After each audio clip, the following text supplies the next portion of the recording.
And welcome to the Petersham Bowling Club for this fantastic night of pokies, policy and possibilities, the beautiful alliteration of the P's. Firstly, in a moment I'm going to introduce Tim Costello onto the stage.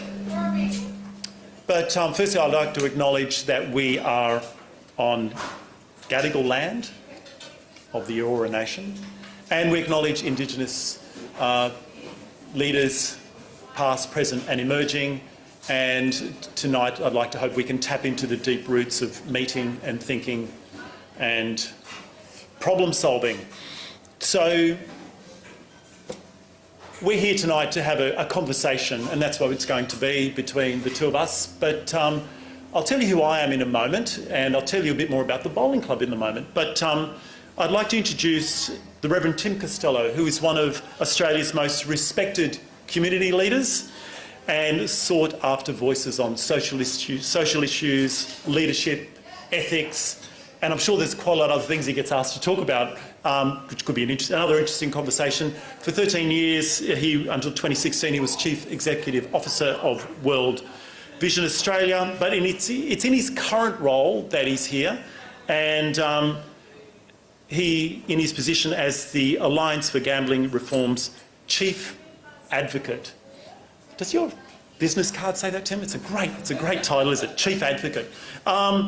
Tim is putting awareness of gambling harm on the national agenda. Tim is everywhere at the moment, and he's loud and he's articulate, and he has a great handle on the issues that we're trying to talk about today, and to offer insight. So we're coming at this conversation from two different ends.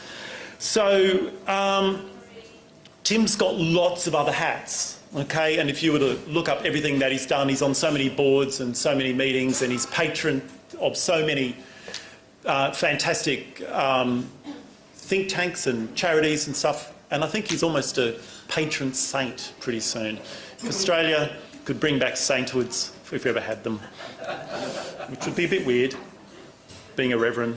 Anyway, that's another story.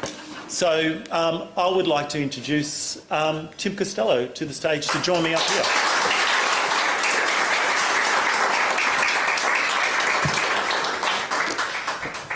Thanks, George. I'm going to get you to speak at my funeral. I can do funerals, weddings. Let's just say that tonight really is about me getting business for weddings and funerals as a speaker.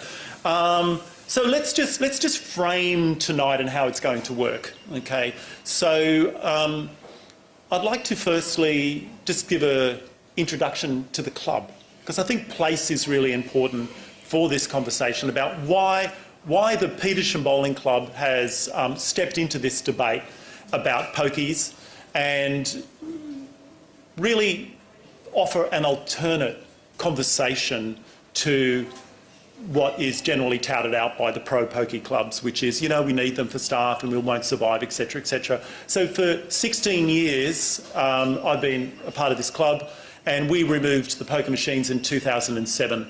So we've been pokie-free for, do the maths on that, what's that, long time? 16 years. 16 years. So needless to say, thank you for that. And I think it does deserve applause, because it's not easy, but it's certainly underpinned with a strong intent and strong values and a belief that there is another way to do things. We don't have to use poker machines. And along the course of the night, I'll talk a bit more about sort of our side of it and how did we do it, because there's a lot of people asking Tim, so how did you do it? We get emails, we get phone calls, Petersham, can you tell us how you did it? Well, it's not a 1-minute conversation or a coffee conversation. It's actually a very large conversation.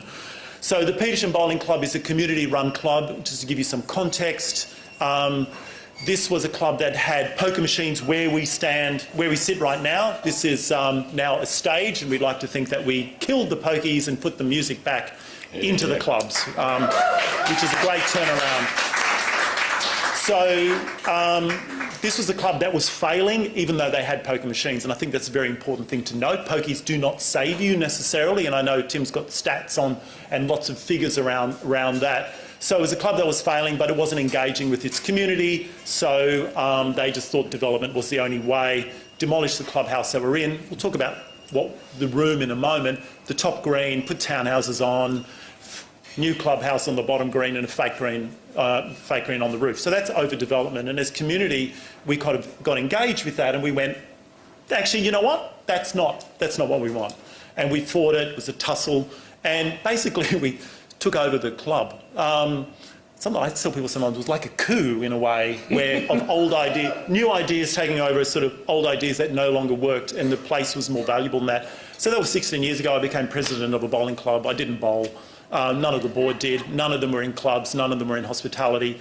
We were a disparate group of believers, and we pulled something off, right? And we realised quickly Pokies had to go. So that's the background of the club.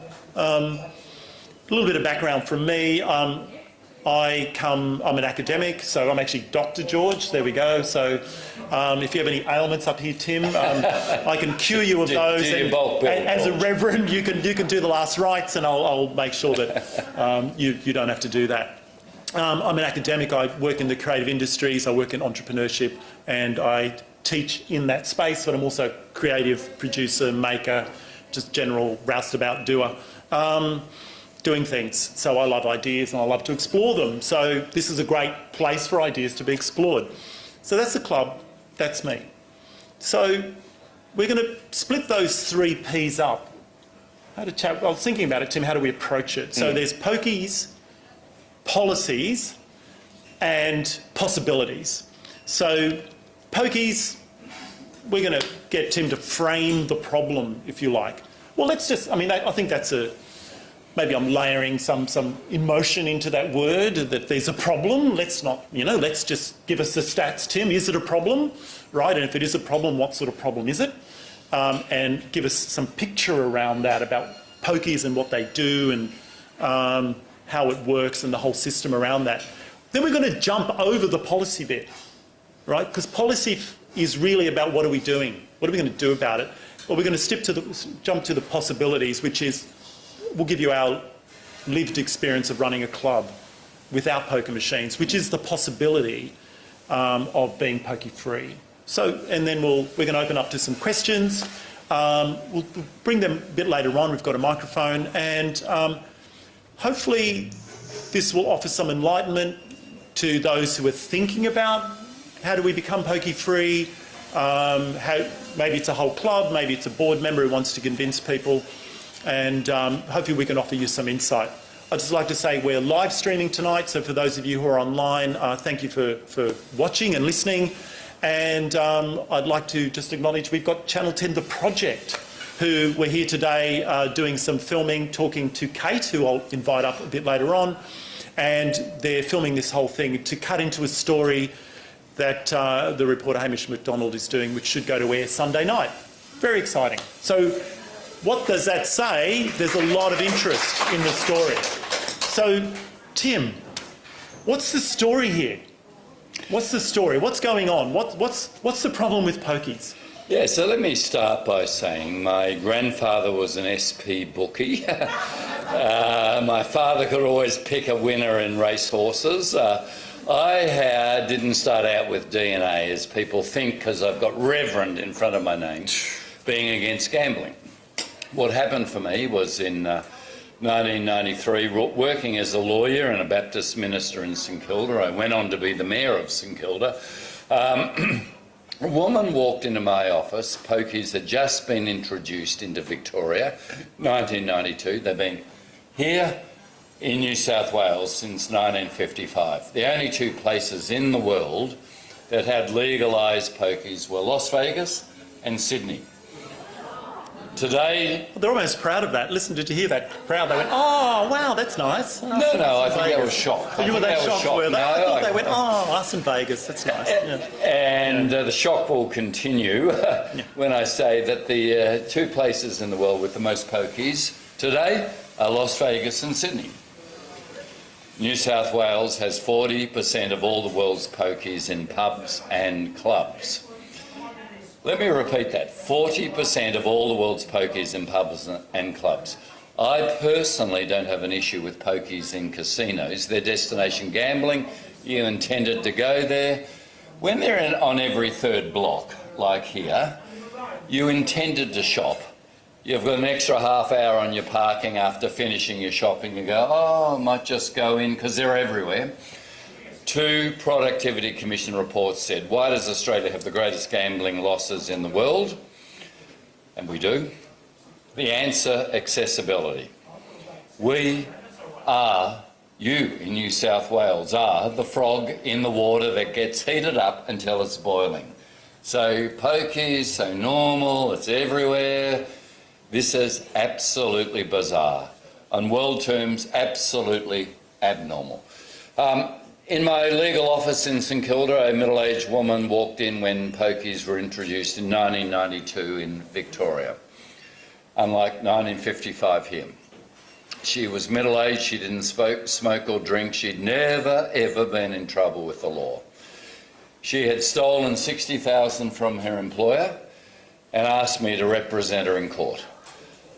I knew nothing about pokies, they'd just been introduced. I went to court. She was given 4 years jail for stealing $60,000 from her employer to feed her pokies habit.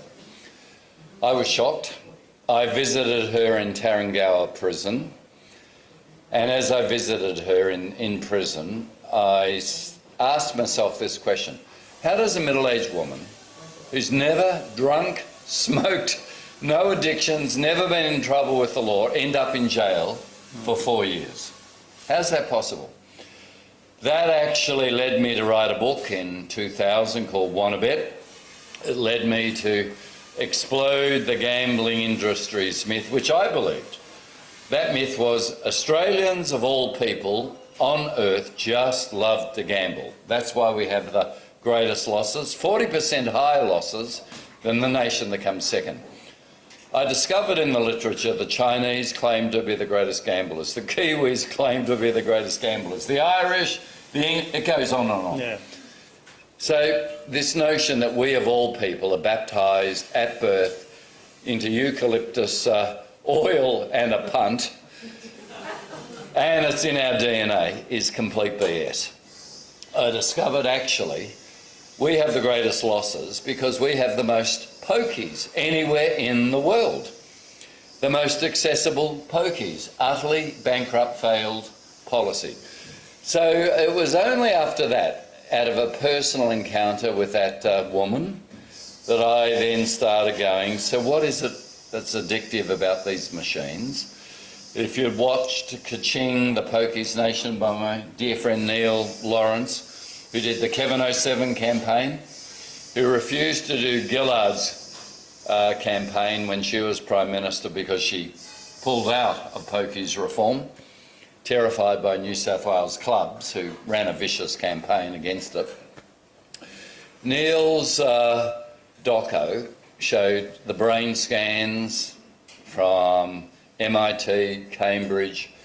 When a person sits in front of a machine, literally the dopamine release with the sounds, the bells that goes off in their heads hits the brain with the force of crack cocaine. Rather than blaming the individual, you're irresponsible, gamble responsibly, silencing individuals, it's the machine. They are built with the most psychologically brilliant features, neuropsychologists devising them, with the most addictive features. Just one feature. When you press a button, in that nanosecond, you've won or lost on a poker machine. What happens is 4 or 5 seconds, up comes the first pyramid, the second pyramid, the third, the fourth. You just need the 5th pyramid and it's jackpot. And the 5th pyramid is always just above the line or just below the line. The aim in those 4 or 5 seconds is to release the dopamine. It's called a near miss. Oh, I just missed. Next time, I'm so close. It's actual complete crap. You lost in that nanosecond when you pushed it. Another feature of pokies to release the dopamine, you are playing 5 or 6 lines. You're down massively overall. You have a win on one line. You're still down massively overall. Because you have a win on one line, even though you're still losing, off goes the lights, the sounds, the jackpots, the adrenaline, the dopamine released, all designed to addict. It's why 62% of all revenue going through Pokies comes from people who've developed a problem, are developing a habit. It is absolutely built to addict. So what's wrong with Pokies? They're ubiquitous, they're everywhere, and they're designed to addict. It's the machine that's predatory. That's what the problem is. I'll just let everyone know, we actually did contact Clubs New South Wales. I'll just declare that. We contacted them. We did get through to their media person or someone in their media department who said, thanks very much, and we invited them here tonight. So if actually anyone is from Clubs New South Wales who is here tonight, we'd love to hear from you. Though I think they never talked to you is what you spoke to me. So what's your relationship with Clubs New South Wales? Well, look, I have kept saying to Clubs New South Wales, when you say, I am a prohibitionist, you're lying. I've never been a prohibitionist. Adults have a right to gamble. I am a gambling reform person, which is where we'll get to with a cashless card, where you lock in your losses before you're in a zone. Once you're in front of the machine, every person, Kate will talk about this with her lived experience, says, I lose all track of time. I lose all track of money. You can load up $10,000 cash here. And my analogy is this. Back in 1955, when the state government got community development in the western suburbs in greenfield sites on the cheap, basically it was through licensing pokies.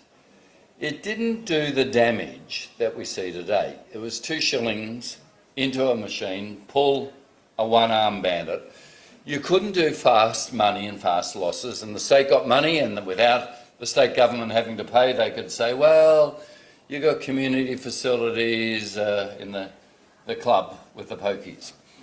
What happened in 1997 was 2 things. Firstly, it moved from mechanical coins to digital and loading up cash, $10,000 in one go. The move from coin and mechanical to digital, in my view, is like what happened with rifles. I say, tongue-in-cheek, I believe in the Second Amendment in America. Every American has a right to carry a ball and musket rifle. The ball and musket rifle of the Second Amendment now is a semi-automatic. That's right. The coin-operated is now a mechanical digital with massive, fast, devastating losses. The second thing that happened was Bob Carr was prevailed upon to allow pokies to go into hotels. So what's remarkable about Petersham Bowling Club, which I think really is the inspiration for Cracker Jack, the movie. You know, I haven't found the swear jar, but I'm sure I know it's we here. do get the comparison quite often. Yeah. Was this remarkable shift that actually culturally said, pokies, 2 shilling, one-arm bandits, now are survival for all clubs. Here's one stat. Petersham's not alone. 20% of clubs in New South Wales have no pokies. They're not actually getting any of the compensation package Dom Perrottet has had to pay out to stop Clubs New South Wales squealing, and they haven't stopped squealing. 40% of hotels in New South Wales have no pokies. They're not getting a cent of the package for transition. It's been a totally unlevel playing field. And New South Wales clubs, have a look at the board, absolutely dominated by what I call the mini casinos. They have machines of 650 plus machines. They're not even the small rural club with 20 machines. The board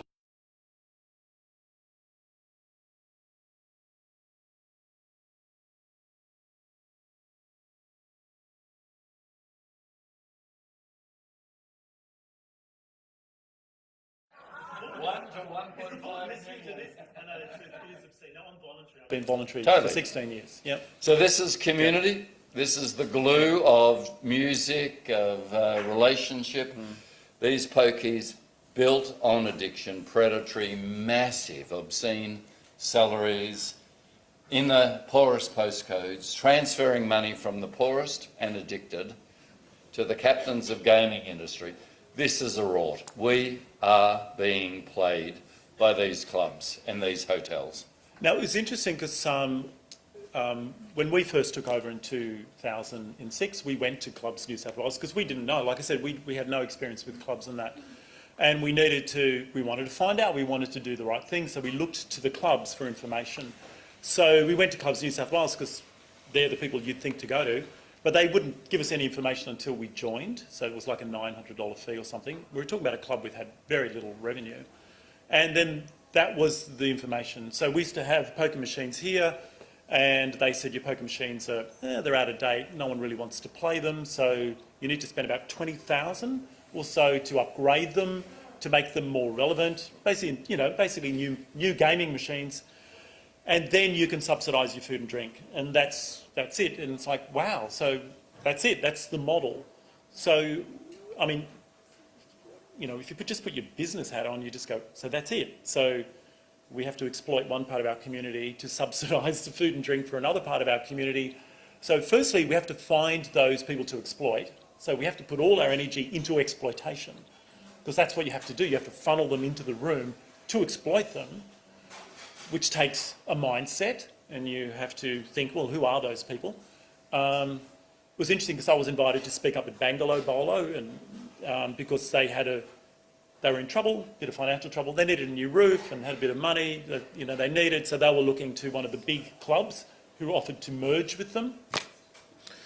And so some of the board were all for that because they saw the money. You get a new roof, we'll do everything, we'll renovate.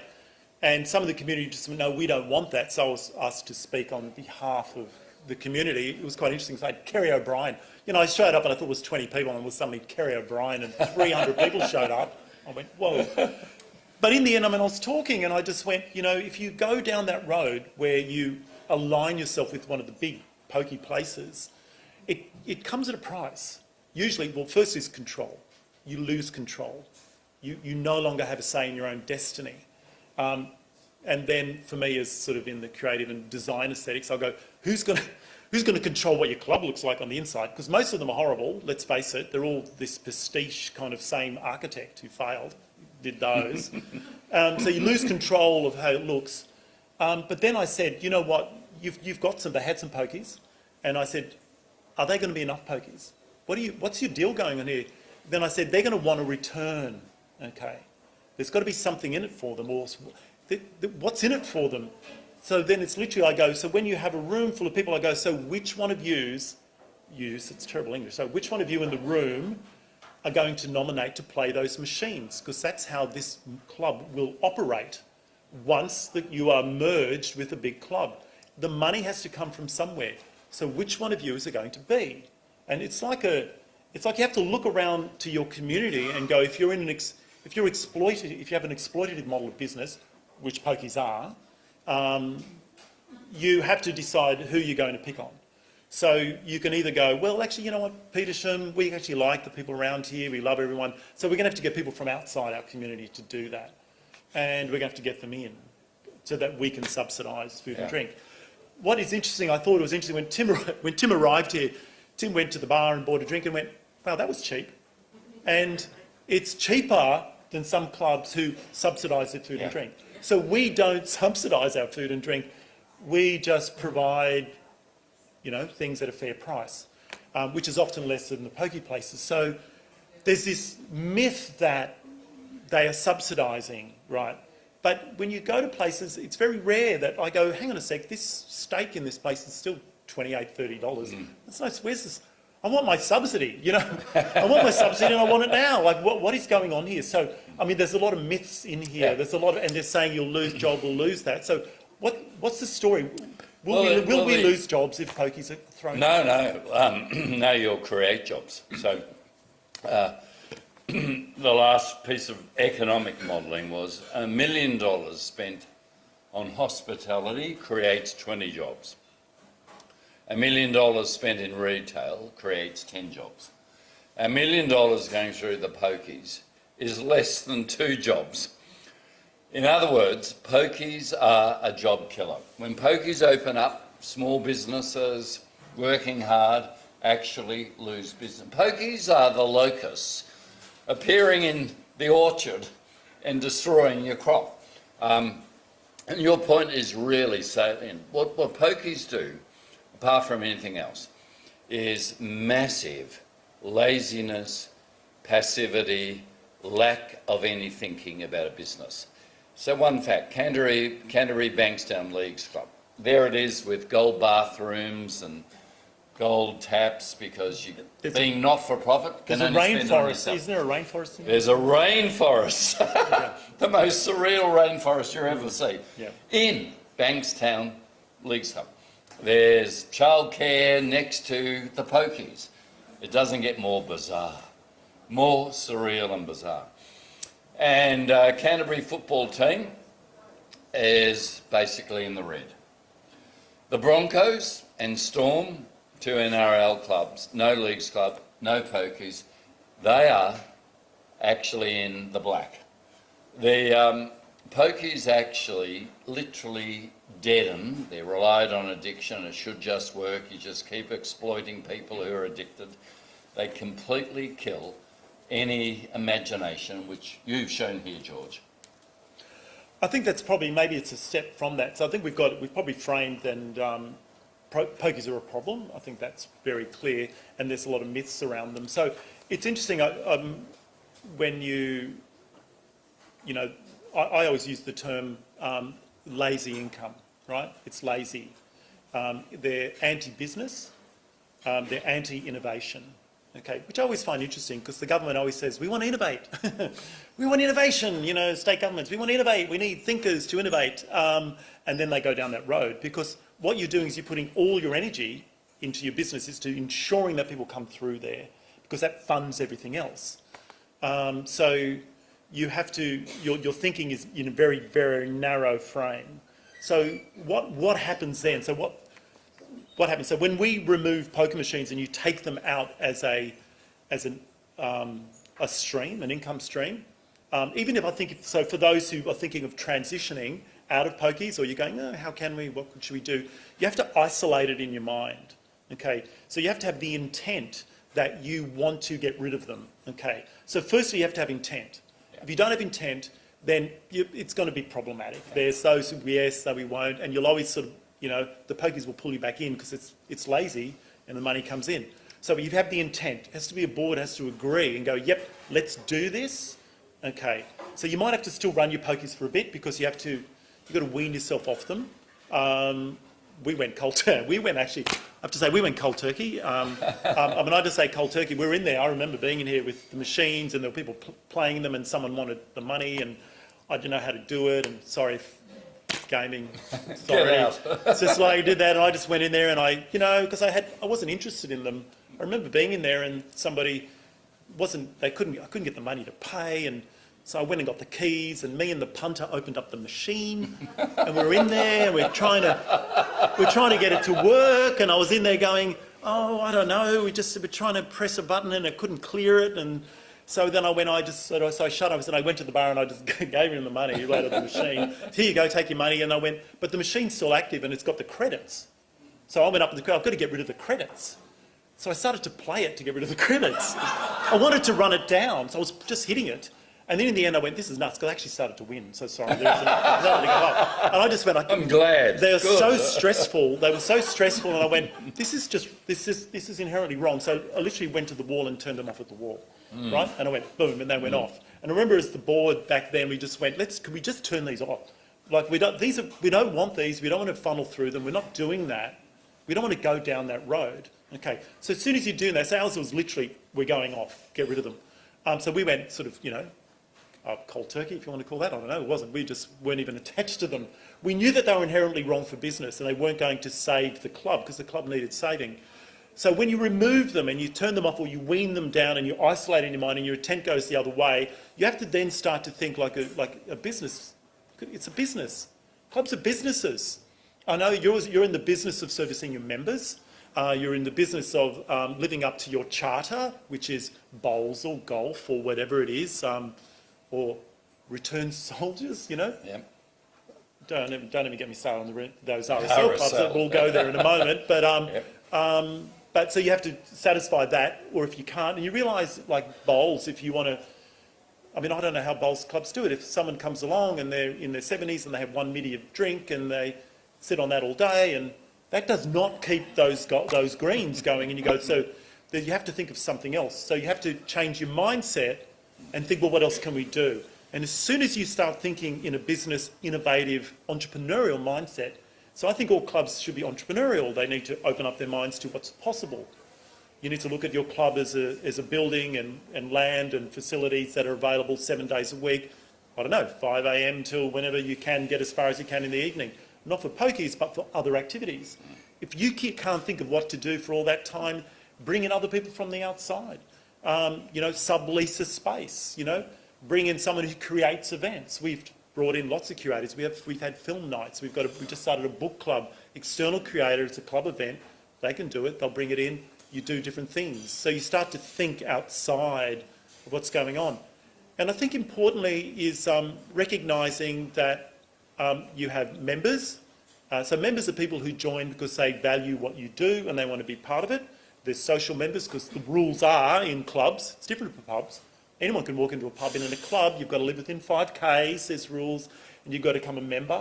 We lowered our membership price because we just went, well, that's a bit of a weird rule. I just still have a problem with it, but it's a rule. And so we made I think it's $3, tell me if I'm wrong, it's very low.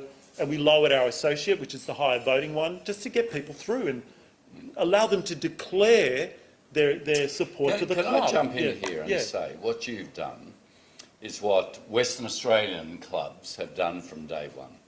So in Western Australia, there are no pokies outside Burswood Casino. That's right. And none in regional towns, none in suburbs. Western Australia has a far higher club membership and participation, a far higher sporting and recreation participation with their clubs than the eastern states that all have pokies.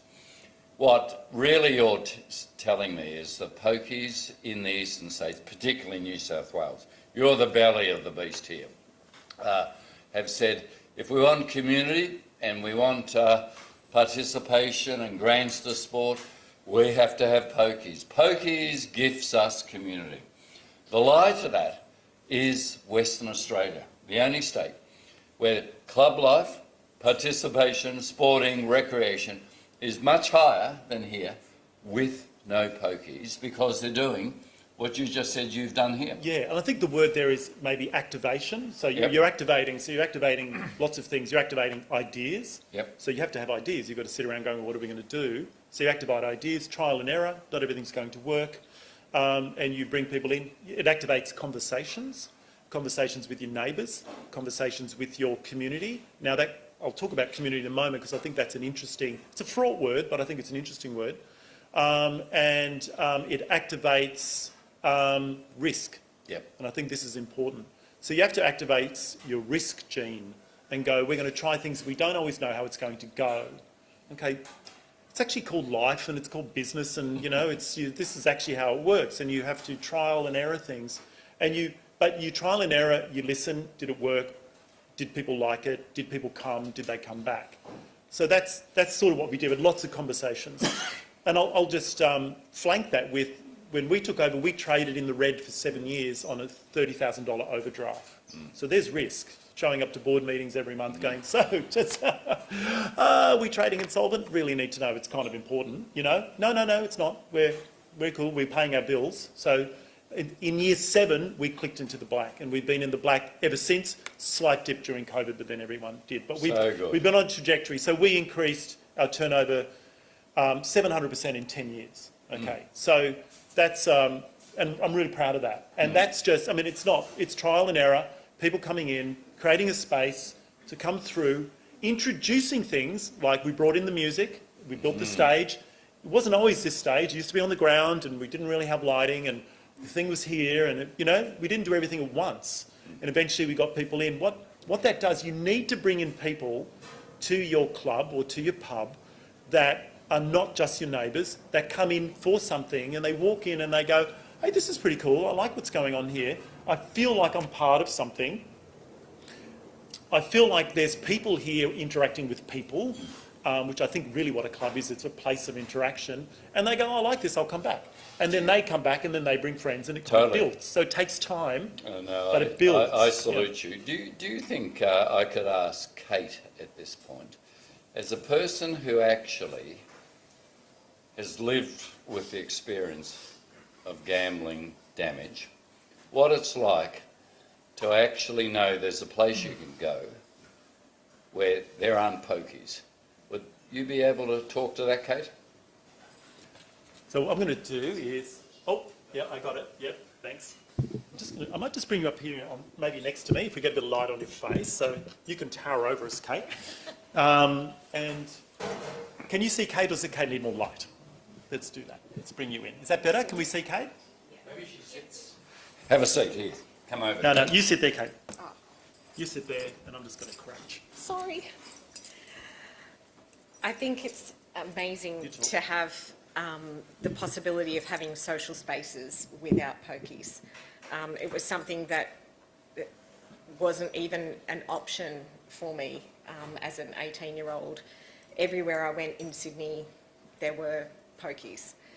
And you spoke a moment ago about intent, and I think that's a really, really important word, because every single person that's reached out to me in the last 10 years of my advocacy, I ask them to tell me about the first time that they ever went, and it would be, I was at my cousin's wedding, or I went to a venue after work with friends, or I, you know, fill in the blank. But no one ever went and left their house with the intent to gamble. But they were placed in social spaces with intent to cause harm. And that absolutely broke me inside when I realised that it wasn't just me who was experiencing it. That's the lie I believed for 15 years, thinking, what is wrong with me? When I discovered the truth around that this is addiction by design, and that it had been going on before I even turned 18. The first insight into that was a woman who I spoke with at an event. It was called, you know, Understanding Gambling Harm. She was 10 years older than me, and she grew up on the floor of a club in rural New South Wales because her mother was gambling. And I thought, oh my gosh, I thought it was just me, you know. And I thought, this has been going on for so long and no one has done anything about it, and no one is stopping this from happening to more people who unwittingly go into venues, and because they are there, they get attracted to them in some way, shape or form, or have that first win, and do not understand how vulnerable they are because of their design. So if Petersham Bowling Club had been there when you were 18, yes, and you lived down the road, yes, you may have not developed the problem you had. absolutely. And how long was that for, just to frame it for the people? It was from 97 to 2012. The year I turned 18 to the year I turned 32 and almost took my life. So that was 10 years ago, and I'm so grateful to be here. There's over 400 people a year that take their life from gambling-related suicide, and no one talks about it. Because shame has always been placed on the individual, and it was always the responsibility of the industry and the government to protect consumers. What set you free, Kate? Letting go of that shame. That 100% drove me back time and time again, thinking, I've done this, I've got to fix this. and going back, there is no fixing. It's just makes everything worse. But because your hope has been hijacked, as well as your mind and your body, you have that hope in, do you remember that time you got that win? Like, this will happen again. And it just keeps luring you back. So stepping out of that shame and realising it was never me, there was nothing wrong with me. I played them exactly the way they were designed to be played. I was the ideal customer. I wasn't the problem. Yeah. And that was a big turning point. And it's something that I've helped others understand and shed that level of shame that was never theirs to bear. Thank you for your courage. Thank you, Kate. I think that raises, because it's that notion of, Kate was saying, we talked about earlier, it's like you keep hearing this thing about problem gamblers. So maybe we need to reframe that there are problem clubs and problem politicians that persist. So we've had this wall of denial. There's maybe we can start to meld possibility with policy, what we can do here, bring it across, because Petersham Bowling Club, we were sort of loud and proud about it from the very beginning. It was just, we're quite good at that. I don't know, we do. We're quite good at getting ourselves out there. I can tell you're a shrinking violet. Oh, shrinking violet, that's all right, yeah. But I mean, it's a story to tell. So, and I think the reason this night is here, because I think it's important to attach story to policy. Yeah. Okay, so when people hear policy all the time, or they hear, problem all the time, but often governments, when they're trying to cover that, they will not attach it to a story. Because when you humanise it, or you show someone who's, hey, excuse us, we're actually doing something here, then that actually diminishes, obviously, a position. So we've been shouting this for a long time. What we noticed was, as soon as we did that in 2007, and we went, hey, we're pokie-free, our business went up. And that was, I think that's the interesting thing here. So you had this uptick, okay, where people were, and I've got some lovely anecdotes where suddenly people were showing up from, hello, who are you? Where are you from? Because obviously we weren't as busy then, and you thought you knew people, and people would show up, and I'm from Castle Hill, I'm from here, I heard you're pokie-free, we want to support you. For me, one of the greatest just lovely moments was way back in 2000, whatever, I don't know. Channel 7 was doing a story on clubs without pokies and filmed a lot and then promptly didn't run it. But anyway, it's Channel 7 for you. But we had some tradies working here. They were just doing something. I don't know. We had some money. We obviously could afford a tradie that day. And they were just sort of listening in the background. And as they were, they were saying, look, we'd like to become members. And I went, oh, yeah, sure, that's cool. Here you go. Do you want to become social members? They said, no, we want to become full members. And I said, great. So they were filling out their forms because it's all on paper. And I said, you guys live in Penrith. And Penrith is 40, 50 k's. It's way the other side of Sydney. And they said, oh, yeah, we probably won't be back. You're too far away, but we just want to support what you do. So we want to pay at the highest membership. And for me, I went, this is it. We're onto something here. There's actually demand for pokie-free clubs. There's demand for social venues that are not corrupt, right? Because I think they are corrupted. Any club that has them and does not acknowledge the problem and is not doing anything about it is part of the problem. You have to be transitioning out. You have to come up with a plan. You have to acknowledge it. So when you break it out into the public domain, they start to respond. Okay, and they come and then they want to know more, and people going, oh, tell us your story. What's happening? How do you do it? And you've got to hold your ground. You just have to hold your ground. And do you know what? If we went down that road and if we failed after 2 to 3 years, I would have been proud, because I reckon we gave it a good go. Yeah. And I think I said that to the board. I said, if we go down in 1 year, then wow, we should have sold and built townhouses. We get to 2 years, we've done really well. We get to 3 years, that's a success. And if we fail, then all glory to us, because we gave it a best shot. But then after that, anything after that is cream. So we're living the cream at the moment. So 3 years on. That board of that board of all men in 1885, when it started? 1896. So 1896. we're 100, this is 125 I years. looked at that board and I thought those men would be proud of you. They would you be are proud. still here. You are Pokies free. You're a place for people like Kate. I just want to come back to Kate said it was breaking the shame. Yep. The whole message of gamble responsibly is industry devised and sold to state governments to blame individuals, silence, shame and stigmatise them. And it may not be known to you that Josh Landis, recently departed CEO of New South Wales Clubs, and Anthony Ball, now CEO of Aristocrat, formerly CEO of New South Wales Clubs, 2012, go to a National Rifle Association in America, a forum. And there they're taught, guns don't kill, people kill. Never blame the gun, blame the individual. They come back, they together frame gamble responsibly message. Most people are responsible, there's a few irresponsible ones who give us a bad name. Gamble responsibly. They then go and sell that message to state governments. We have lived with, for the last, I don't know, Kate, 10 years, gamble responsibly. You remember it?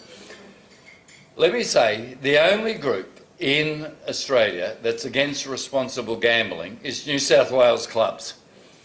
The only group against responsible gambling is the AHA with Pokies. Why? Because they want to blame individuals, silence them, and the breaking of the silence with people like Kate is so extraordinary. The only group opposing a universal cashless card where you lock in what you're prepared to lose before you're in front of that machine is AHA, New South Wales, and sadly, Chris Minns. This is where the gamble responsible message came from the NRA to Australia. It's why I always say, if America's blind spot is guns, it is. Australia's is gambling. The greatest losses in the world, and the NRA links are quite powerful there. So we're moving across to, this is sort of, now we're shifting into policy, yeah. Because we have to, so we framed there's a problem, we know that look, there's a huge problem here. We get that there's clubs that have them, there are those that don't, and there are those that want to get out of them. So we're aware all the time of those who want to transition out. So there is some intent, there's bubbling out there. And it requires a skill set and a mindset to do that, but it's got to be supported, right? So we have it's a very interesting time at the moment, I think, politically, which is partly why, we decided to run this event, because we know there's political conversation going on out there, and we wanted to step into it and say, okay, I think there is a conversation to be had about the possibility of being a club with no poker machine. And we know there's 20%, we know 40% are pubs. They're structured differently. There's different rules that for clubs and pubs. The value of the poker machines is different. Clubs can't sell them to pubs. Pubs can't sell them to clubs. And there's all these kind of rules that happen with them, which is kind of relevant and irrelevant as well, because that's just a rule, and rules, as we know, will be changed immediately should the right rule come through. So it's a particular time. How did we get to this point? I'm wondering, because there's a real lot of conversation at the moment. How did we get to the point where the New South Wales Premier, Dominic Perrottet, has really gone on a limb, which is very atypical. Everyone's gone, is he a Liberal? Sorry, which is why this conversation is so interesting. Yeah. Because it's unexpected. Yep. Okay, and that's why. So he's opened up that flank, and suddenly it brings other people in there, and unions is in support. We know the health is in support. Medical. So there's a lot of people here. How did we get to this point where we're in conversation? If I had been told a year ago, I'd be sitting in Petersham Bowling Club with a March election coming up, and people being agitated about pokies, I would have laughed in your face. New South Wales, as the belly of the beast, was the least state likely for reform.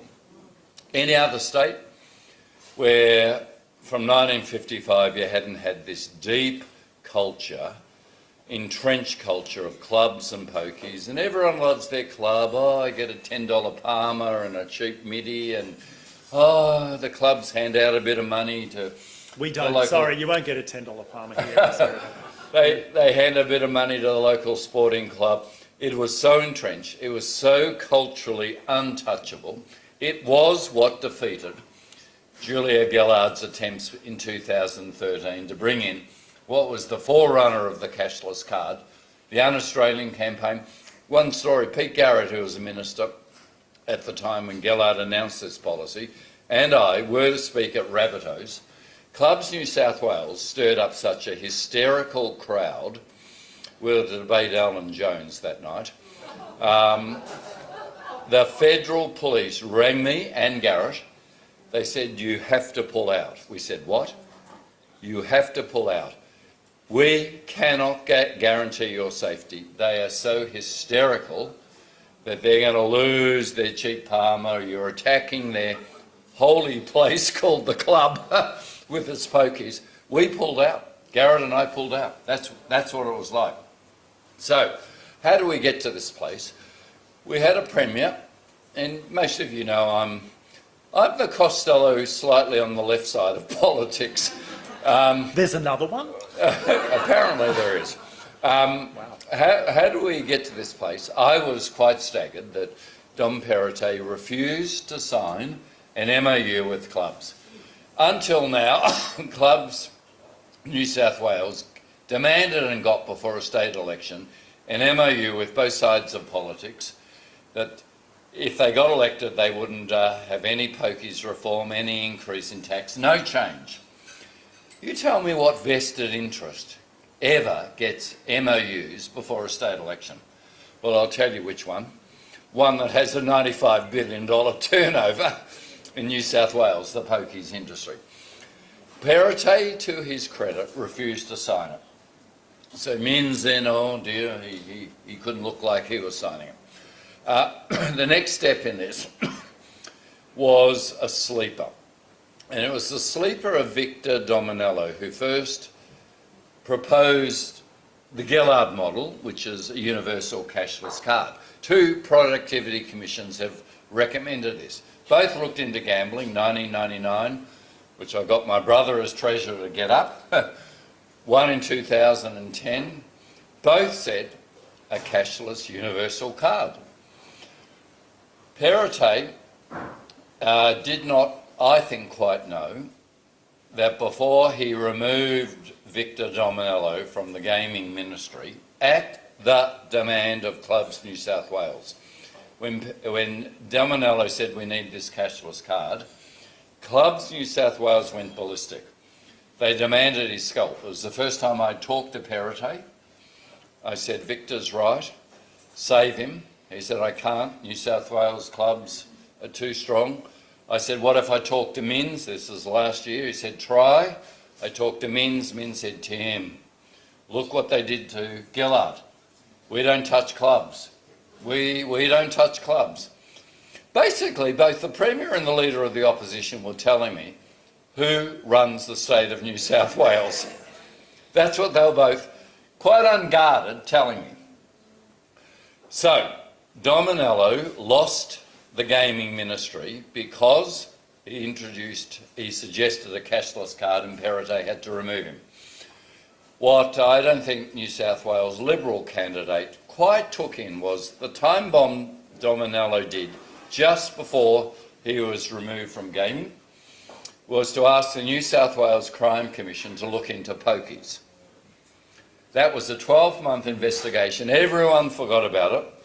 Last October, it reported billions of dollars of dirty money going through suburban pokies. First recommendation of their 8 recommendations, a cashless card.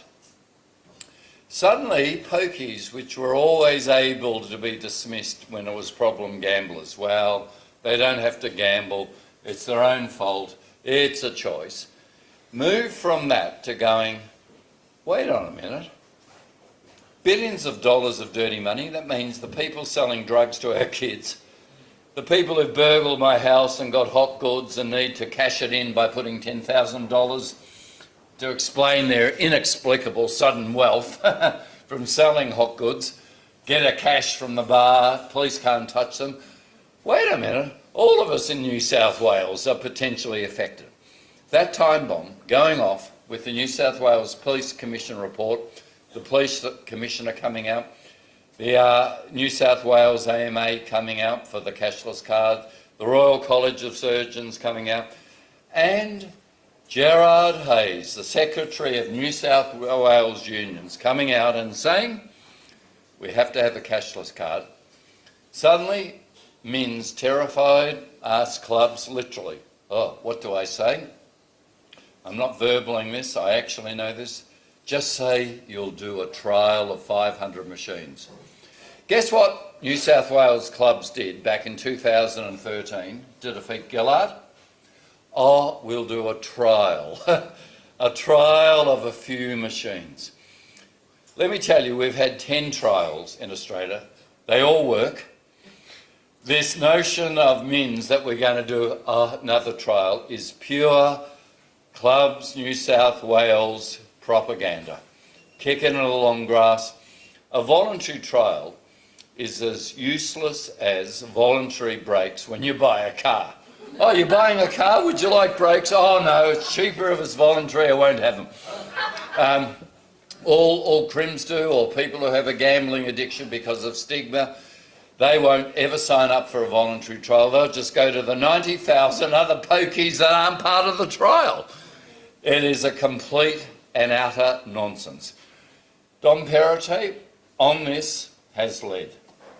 Now, in my view, because the Nationals were also really captured by the pokies, he had to push it out 5 years. It should have been within 4 years, but he did say, I'll legislate.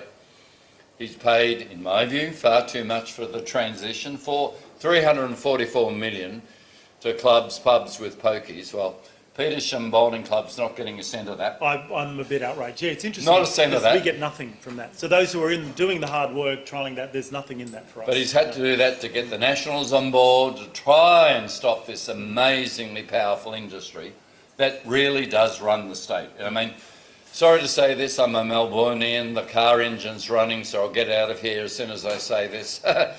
But in Melbourne we say New South Wales has been rotten since the Rum Rebellion.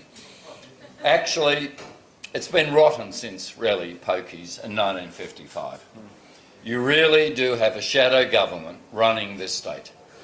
Rob Oakeshott, when he was Shadow Minister for Gaming in New South Wales Parliament, said, Tim, I had no idea how this pokies industry dictates everything in New South Wales. So I'm not just talking about reform for crime and pokies, I'm talking actually about democracy here. I'm talking about transparency in who transparently is going to run this state, which is why your leadership here is so important, George. So it's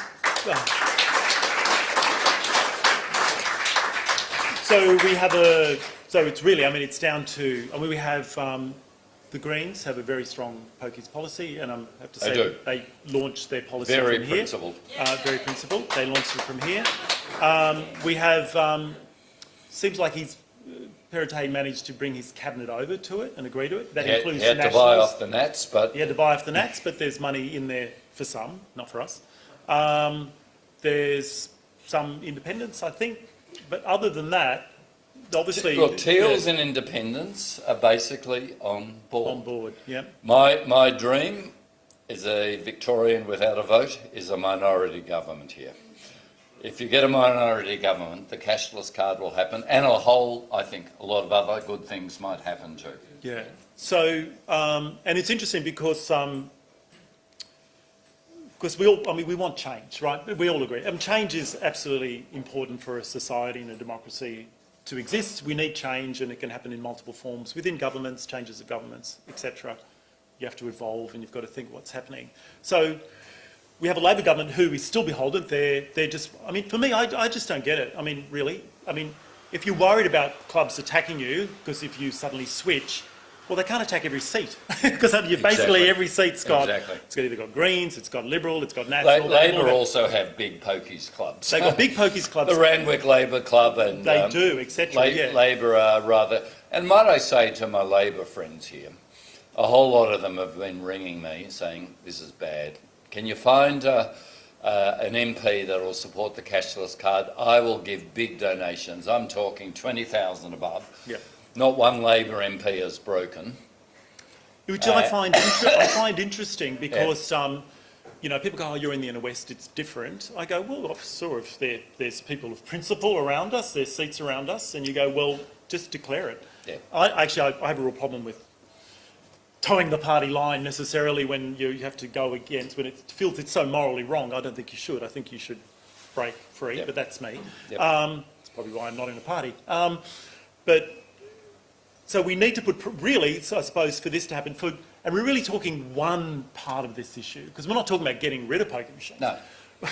We're just talking about a cashless gaming card. Adults have a right to gamble. I've always said that. No, it's a right to that, but we're talking about one step in this thing, is to go to, and everyone's cashless anyway. Most businesses these days, it's 90% cashless. So we can do it. It's not it's just innovation. We finally got an Opal card, we did it.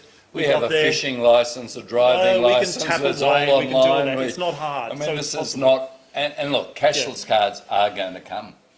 So Labor terrified, Chris Minns terrified of New South Wales clubs, is fighting a rearguard action. But it will happen. But it will, but then I just don't understand, me, it's my logical brain going, Chris, if ever there's a time to kind of walk away from clubs, is now, because, Perrottet's got your flank. He's got you covered. The Greens have got you covered. Everyone will go, great, you're on board. You'll just neutralise them. And the fact that he won't, I think, and they won't budge on it, for me just says you must be in the pocket of it. There must be something else going on here. You have to be. Why would you not logically step into the game? Because you just go, wow, I can finally break free of this. So we've got an election, there's that to happen. There are those clubs now. That's the possibility of changing the political landscape. Putting pressure on Labor, I think, is massive. We've got Troy, who was the Clubs New South Wales whistleblower, who Clubs New South Wales took to court, even though he had a terminal illness. He lost his house, he lost everything fighting. He declared, he knew, he found the proof that basic clubs were non-compliant. I was with Troy today in Kogarah. So he's standing as an independent if Chris Minns actually said it's bipartisan, Troy would withdraw. Absolutely. He's not doing this on chemotherapy out of some masochistic martyr complex. No. He's saying, I saw what the crime was, I saw them looking away, which, by the way, everything that Troy blew the whistle on when he was at New South Wales clubs was utterly validated by the Crime Commission. All validated. So this capture, ongoing capture by Chris Minns, is very disturbing to me. Yeah. So that's the picture. Removal of pokies is a club by club, pub by pub decision. It's based on a board, it's based on an owner as to the decision they make. Okay, so we have this political change that's possible, which is cashless gaming cards, and then there's the intent of a board who wants to shift. It's a conversation, really, that a board needs to have, and you go, do we want to do this? Let's do this. And how are we going to do this? So, I mean, we're open to conversations. We have conversations all the time at Petersham, but what we're just saying is that it is possible. You can do it. It's 20%. It will go up. It'll go up to 25. It'll get up, and more the momentum will happen. We just say, take the risk. Just try it. And do that by get into conversation with your communities. See who's around you. And I'll bring that word back to communities, because we say, oh, we look after our community, but we don't. We're multiple communities. So there's our neighbours, and some of our neighbours aren't members, so they're just neighbours. Some neighbours are members, so they're members. And then there's the community, which is really, I don't know, Brighton Street and around. And then there's Petersham, which is pretty big, so I don't think they all come here. So is it Petersham? Don't know. But we have a musical community who plays here, so we talk to them specifically. We have families, that's another community. We have kids with disabilities. We have kids with disabilities today. The council just started Special Olympics because they want to do it here, not at some other club. So we have that, there's multiple communities. So when you think community, don't just think it's a singular entity, it's multiple entities. And what you happen is that they bump into each other. And I like to think Petersham Bowling Club is a reflection of a civil society where people of different beliefs and intent and loves and joys bump into each other and go, oh, you're all right, you're all right. Well, just get on, you know.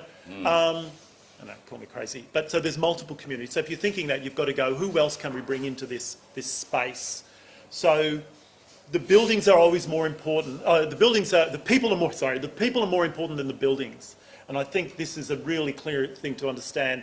We couldn't renovate, we couldn't fix roofs, things had to wait. You know, eventually we're fixing things over time, but we didn't do it straight away. We didn't go into loans. We built it. We built the relationships. We built the activities that brought people in, and then we built the space, and then we fixed the place. You know. I notice your bathrooms aren't gold-plated, George. They're not gold-plated, no. There is kind of a throne. I must admit, though, it's interesting because even accessibility, this club has only got one staircase in. Accessibility for us is a big issue, but we haven't got the money, but we're moving towards it slowly. Accessible toilets have come in. We've got a plan coming through. We've got a DA happening. It takes time and you work towards it. So you can't go into debt for something. You can't build a building on debt with no plan to activate people inside. Activate the people, who'll bring the money, who will allow you to build the next thing, and then you do the next thing. So you've got to push the people in front of the cart. Get the people to pull the cart forward. There you go. There's an analogy. You can take that away. Get the people to pull the cart forward. So that's what we need to do. So I think we might open up to the floor, if that's okay. Sure. If there's any questions from anyone. If there are, put your hand up. We have a microphone here. What I might get you to do... Oh, Tim's going to go away. So if it's a question for Tim, you'll have to shout it loud so he can hear it from the bathroom. Do you want to come to the microphone here? Or if someone out there can take the microphone down to people, would be great.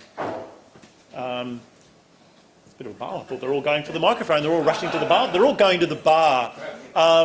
For those who are online or something, this is actually a one-room club. Yes, that would be great. So, yes. Two. Yes. If it's for Tim, I'll just make it up. Can I wait till he comes back? You can wait till he's come back. Is there someone else who has a question while we're waiting? I've got a question for you. Yes, have you got a microphone there? Yep. I'm just curious what happened to your pokies. So you had pokies and licences. Did you just sell them to Canterbury Leagues and then they're just gambling somewhere else? We sell them back into the system. So we had to put them back in, but then there's a thing where they reduce. So there's a diminishing thing with pokies, and I'm not certain what the current rules are. Okay. So we had to put them out. So we did get a little bit of money for them, which was uncomfortable for us. We had to think about that because we had to put them back out. But at that point, we had really no money. So we had to disconnect them. So this is the system. You go, so there's no reward for taking them out from those who want to diminish. So let's be clear, there is no support from any level of government for clubs who want to remove their poker machines, okay? There's no sort of thing you sign up to and they go, okay, we'll take them away and we'll give you something for it. You really are on your own. You step away and you do that on your own. So they went back out into the system and then they were gone and they were sort of reduced somewhere. Let's be clear, the pokies themselves, the physical entities of the pokey, Clubs New South Wales said they weren't worth anything because they were not very attractive to play. So they got decommissioned. That's really what happened. So that was in 2007. Yep. There was a question for you, Tim. So, Hi. Can I make a couple of... Closer? Okay. Can I make a couple of comments about the people who are sitting in front of the poker machine? My name's Mark. I'm a psychologist. I've been working for a long time with trauma survivors.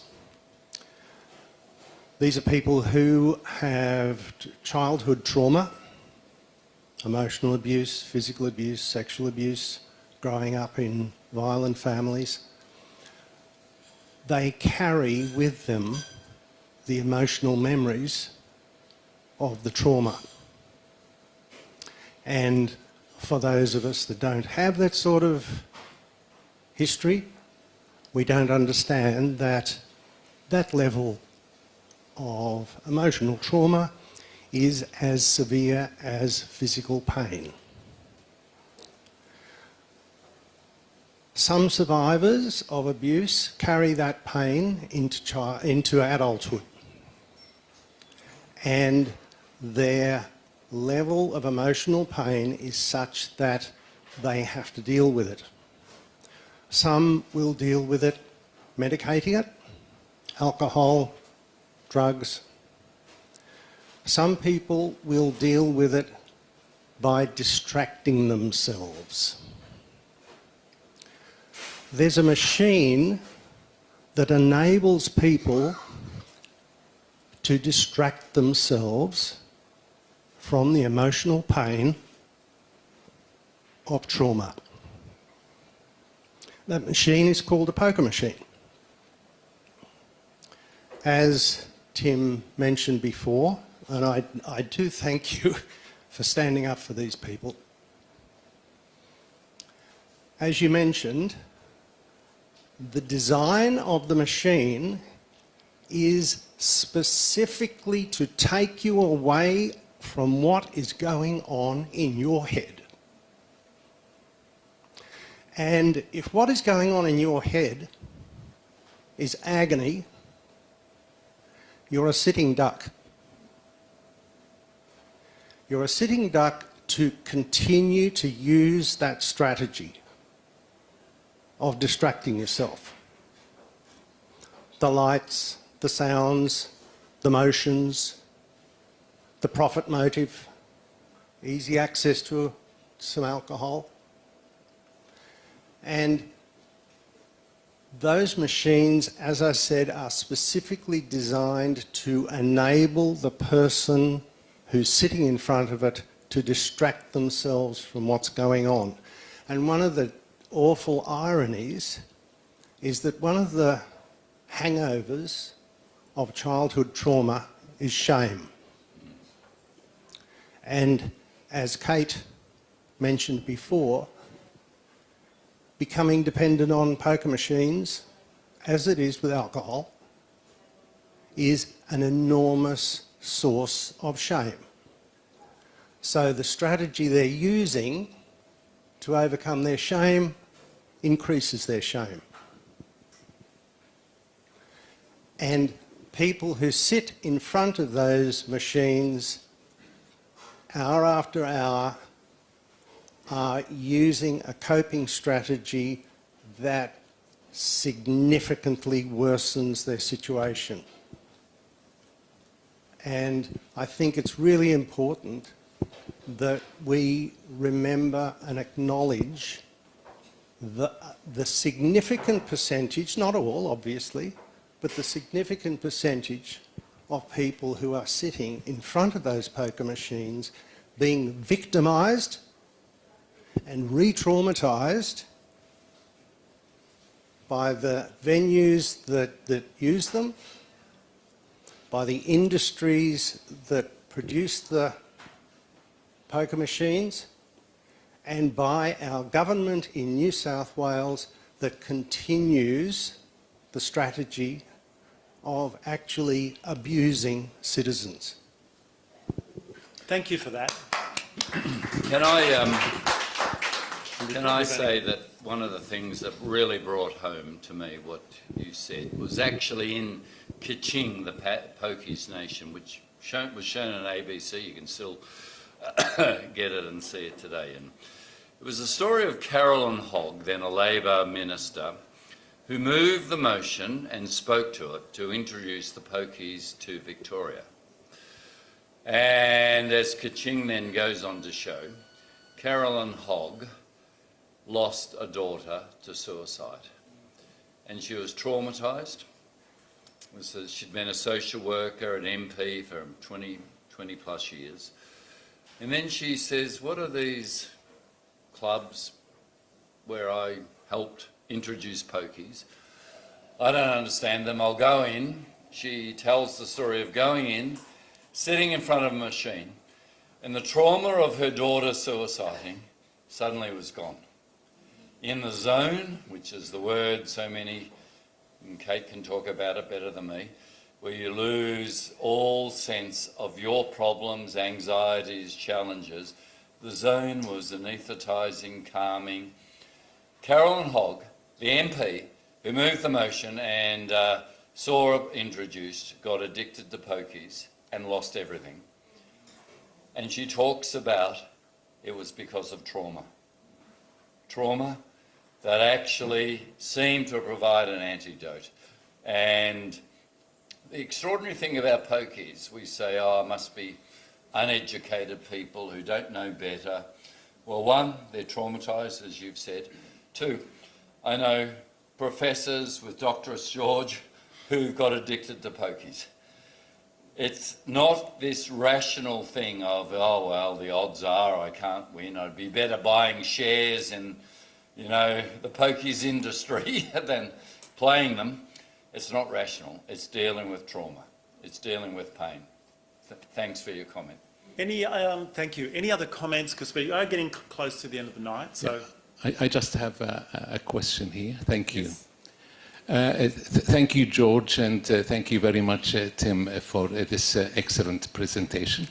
And George, I will actually become a member, even though I live just in Marrickville. Okay. My question to Tim, I have two parts.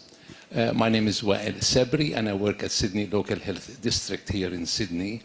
And I'm working on a project to reduce harm of gambling among Australian of Arabic, Chinese, Vietnamese, and Nepalese background. Just started this project. So, I mean, and you spoke a lot in terms of how to get to the community, etc., etc. But the difficulties is with these groups in relation to English language and that kind of stuff, and the enormous efforts the gambling industry put in actually bringing the people out from their houses. They provide the buses and all that stuff, come and gamble. And I see that bus every day. So where is the federal leadership in that, in terms of policy, which you actually spoke a lot about it, but why there is that absence of that leadership? Thank you. Yeah, no, the absence of the leadership is the complete capture of both sides of politics by this industry. It's why I keep coming back to America. How does the NRA, with only 5 million members, National Rifle Association, still stop any gun reform after Sandy Hook, after so many massacres? It's a powerful capture in donations, in culture.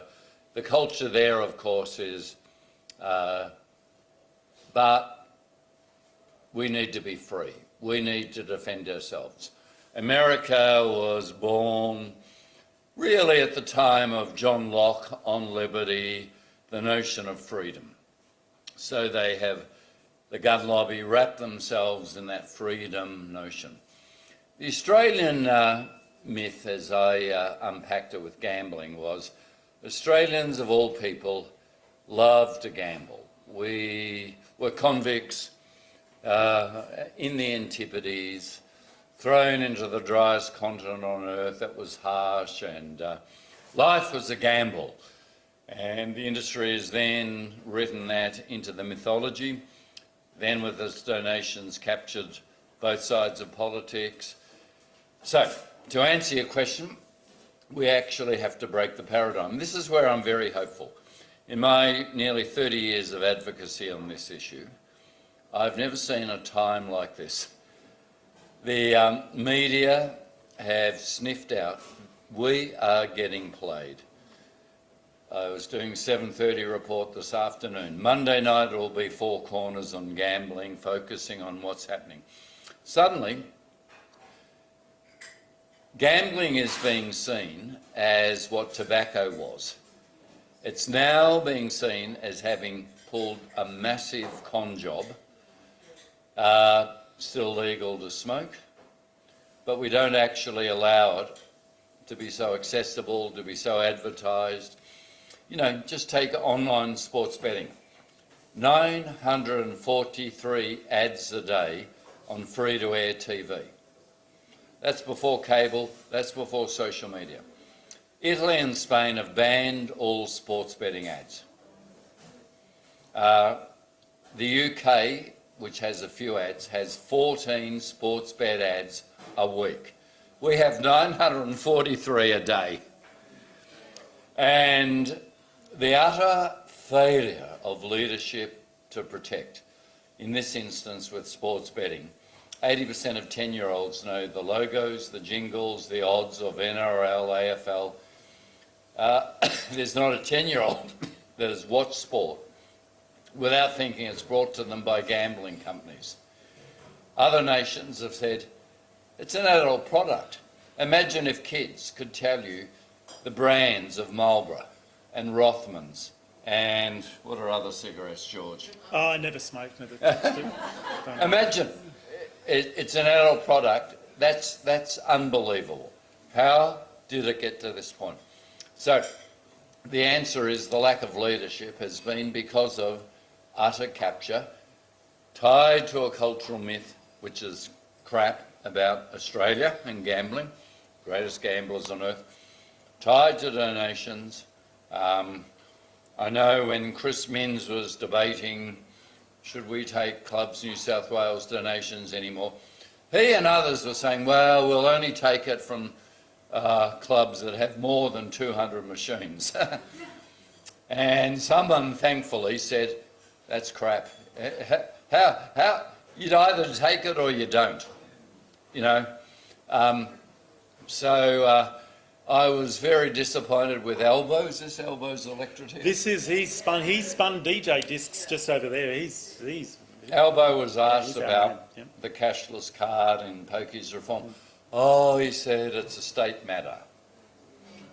Well, sorry, Elbow, domestic violence is a state matter, but you talk about that. Mental health is a state matter, but you talk about that. Suddenly, to protect Chris Minns and the industry, and I've got to say the New South Wales Labor right are utterly captured. There's people in the New South Wales Labor left who are very, very principled and feel very bad consciences about this. But to leave this forum tonight on a word of hope, this is cracking. We are seeing this being cracked wide open. I have never seen this before. I think we're pushing on an open door. Your job, my job, is to keep pushing, and we can beat this industry. I think that's a very rousing point to end. I'd like to thank, please, a round of applause for Tim Costello, for his wisdom and his wit and his way forward, which I think is really what we're after here. And thank you, George, for your leadership. Amazing. It's a pleasure. Yeah. Well, the business of a club is quite exciting. It's actually fun. You know, right. It's innovative, it's exciting, you do things, you meet people. I mean, this place has transformed my life, you know? Wonderful. It's wonderful. Wonderful. Thank you so much for coming. Thank you so much for those who are online.